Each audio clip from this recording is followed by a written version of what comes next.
လန်းအစမှတင်ရဲအရာရှိ2ဦးဖြစ်တဲ့ဆူမာနဲ့ဂျကီတို့ကိုမြင်တွေ့ရပါတယ်။သူတို့2ယောက်ကတော့တရားမဝင်မှောင်ခိုလုပ်နေကြတဲ့အကျင့်ပြတ်ရဲတွေပါပဲ။အဲ့ဒီအချိန်မှာတန်မိုးငွေ UP ကုတွေ50တန်မိုးရှိတဲ့ကိုကင်းမှုရစ်စေဝါတွေတင်ဆောင်လာတဲ့မူရစ်မှောင်ခိုကားတစ်စီးနောက်ကိုသူတို့လိုက်နေကြပါတယ်။သူတို့ရဲ့အကြံကတော့အဲ့ဒီမူရစ်စေဝါတွေကိုခိုးယူပြီးပြန်ရောင်းစားကတထေးဖြစ်ချင်နေကြတာပါ။ဆူမာကသူ့ကားနဲ့မှောင်ခိုကားကိုဝင်တိုက်လိုက်တာကြောင့်ကားတိတ်မောက်သွားခဲ့ပါတယ်။အဲ့ဒီနောက်ကားပေါ်ကဆင်းလာပြီးမှ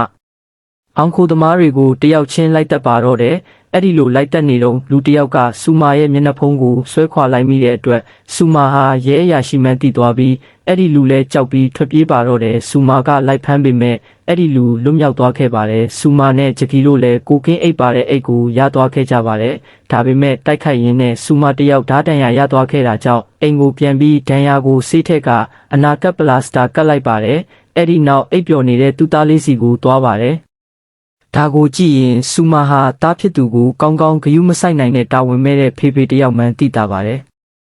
နောက်တနေ့မနက်မှာတားဖြစ်သူအာတာဘာနိုးလာပြီးဗိုက်စာနေပြီလို့ပြောတာနဲ့ဆူမာလည်းစားတောက်ဆိုင်ကိုခေါ်သွားခဲ့ပါတယ်။အာတာဘာကသူတို့ကိုဘာလို့ဟိုတယ်ကိုခေါ်လာတာလဲလို့မေးတော့ဆူမာကအလဲပတ် holiday ထွက်ချင်လို့ခေါ်လာတာပါလို့လိန်ပြောလိုက်ပါတယ်။တကယ်တော့ဆူမာကသူ့ရဲ့တိတ်တဆိတ်အစီအစဉ်တစ်ခုကိုအကောင့်ထဲဖော်ဖို့ဒီကိုခေါ်လာခဲ့တာဖြစ်ပြီးတားဖြစ်သူကိုဘာမှကြိုးမပြောထားပါဘူး။အာတာဘာကသူ့ဖေဖေဟာတကယ်ကိုတာဝန်ယူမှုမရှိတဲ့သူပါလားသူ့အပေါ်ဘလို့မှဂရုမစိုက်ဘူးလို့ထင်မြင်ပြီးစိတ်ကောက်ကထွက်သွား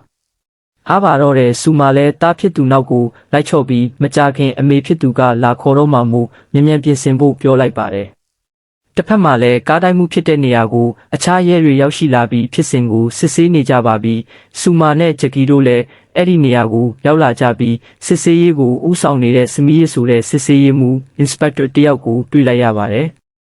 အဲ့ဒီနောက်ဆူမာရဲစခန်းကိုရောက်သွားတဲ့အချိန်မှာသူ့ရဲ့ဇနီးဟောင်းရီယာရောက်လာပြီးတားဖြစ်သူကိုအခုထိသူမစီမပို့သေးတာကြောင့်ဘယ်မှာလဲလို့လှမ်းမေးပါတယ်ဆူမာကလည်းဟိုတယ်မှာပဲထားခဲ့တယ်လို့ပြောလိုက်ပါတယ်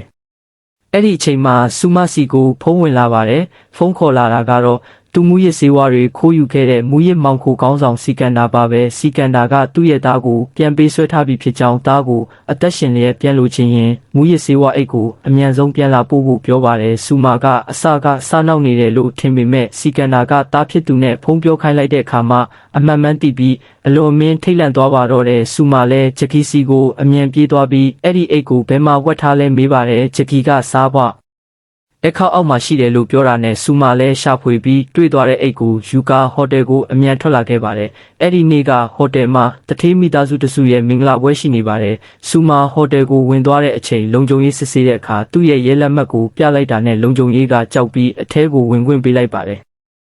ဒီဘက်မှာတော့ဂျကီကဆူမာကိုတစ္ဆာဖောက်ပြီးစမီးရစီရောက်သွားပါတယ်သူတို့2ယောက်50%စီခွဲယူဖို့သဘောတူထားကြပေမဲ့ဆူမာကမူရစ်စေအိတ်ကိုပြန်ပေးတော့မှဖြစ်လို့စမီးရကစိတ်မပူဖို့ဟိုတယ်ကိုသွားပြီးဆူမာစီကနေမူရစ်စေကိုပြန်သိမ်းပိုက်လိုက်မယ်လို့ပြောပါတယ်ဆူမာကလည်းဟိုတယ်ကိုရောက်တာနဲ့ထိန်းချုပ်ခန်း control room ထဲကိုလိမ္မာပါနတ်စွာဝင်သွားပြီးလူတစ်ယောက်ကိုချီနှောင်ထားလိုက်ပါတယ်အဲ့ဒီနောက်အိတ်ကိုယူပြီးရေချိုးခန်းထဲသွားကလေဝင်ပေါက် ventilator ထဲမှာဝတ်ထားခဲ့ပါတယ်